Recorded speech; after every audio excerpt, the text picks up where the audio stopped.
Who knew that life after death and the word purgatory could be so interesting to people? I received a ton of comments, and I want to first address those comments up front. So first, some of the objections. Some of them you might not be too surprised at. I'm going to go to hell.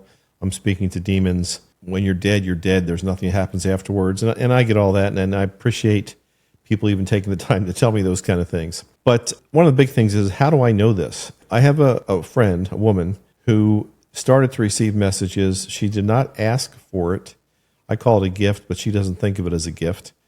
And spirits come basically unbidden to her. They have a certain way of contacting her, a certain way of letting her know they're there. She can decide whether or not to open up to them. And she recognizes a lot of different signatures now that she's been in contact with some, maybe 11, 12 of my relatives, my ancestors. And so she can recognize those signatures when they approach her. There's a bunch of other people that have come through that I didn't know, she didn't know.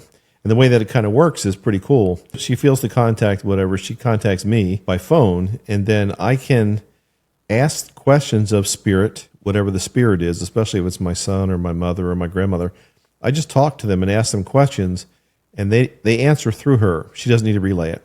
So it's a pretty wild setup. I saw another podcast where somebody does this, talking to Abraham Lincoln and George Washington, whatever. I'm not at that level. I'm just still dealing with my own relatives. But I'm asking questions that deal with what happens in the afterlife, and they are answering it. So that's how I get the information, and that's what I'm sharing it with you.